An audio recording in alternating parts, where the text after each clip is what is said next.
warahmatullahi wabarakatuh. Waalaikumsalam warahmatullahi wabarakatuh. Perkenalkan, nama saya Nisha Purwamantri. Saya akan mempresentasikan 15 pertanyaan dan 15 jawaban. Yang pertama, apa yang dimaksud dengan wahyu dalam Islam? Wahyu, jawabannya, wahyu adalah firman Allah yang disampaikan kepada Nabi Muhammad melalui malaikat Jibril. Yang kedua, sebutkan pengertian dari asbabun nuzul. Jawabannya, asbabun nuzul adalah sebab-sebab yang melatar belakangi turunnya ayat Al-Quran kepada Nabi Muhammad. Yang ketiga, sebutkan sumber hukum Islam yang disepakati oleh jumhur ulama. Ada 4. Yang pertama, Quran. Yang kedua, hadis. Yang ketiga, ijma. Yang keempat, qiyas. Yang keempat, terdapat 3 jenis hukum dalam Al-Quran. Coba sebutkan.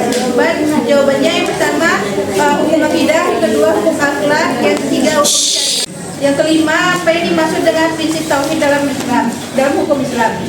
Jawabannya, tauhid adalah prinsip umum hukum Islam yang dimana menyatakan bahwa semua manusia ada di bawah satu ketetapan yang sama, yaitu ketetapan tauhid. Yang keenam, mengapa hukum Islam disebut sebagai hukum yang fleksibel? Jawabannya, karena hukum Islam dapat menyesuaikan zaman selama tidak bertentangan dengan Al-Quran.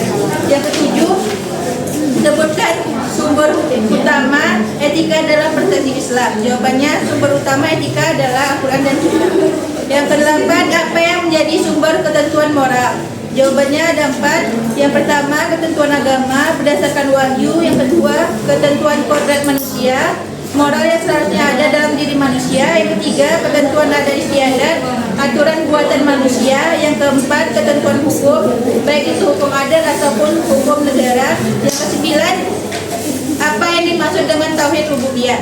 Tauhid rububiyah adalah konsep ketuhanan yang berkaitan dengan kemampuan dan keyakinan akan keesaan Tuhan dalam hal penciptaan alam semesta.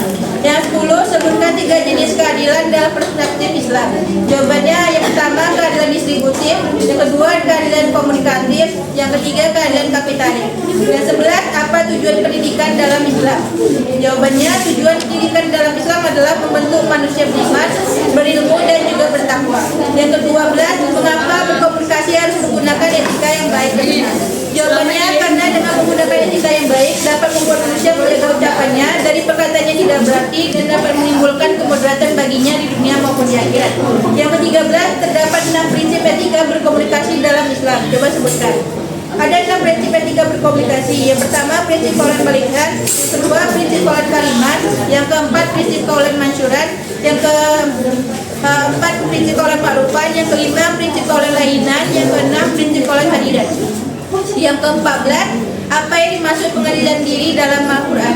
Jawabannya, pengadilan diri adalah menahan hawa nafsu dan mengikuti petunjuk Allah. Yang ke-15, sebutkan apa saja hikmah turunnya Al-Quran secara bertahap. Jawabannya, hikmah penurunan Al-Quran secara bertahap yaitu yang pertama, menguatkan hati Nabi dalam menyampaikan wahyu. Yang kedua, berfungsi sebagai mukjizat untuk menjawab tantangan kaum kafir. Yang ketiga, memudahkan Nabi dalam menghafal Al-Quran. Yang keempat, memudahkan umat Islam pada saat itu untuk menghafal, mencatat Al-Quran. Yang kelima, memberikan kesempatan untuk meninggalkan tradisi jahilah secara bertahap. Baiklah, sekian yang saya sampaikan. Assalamualaikum warahmatullahi wabarakatuh. Waalaikumsalam.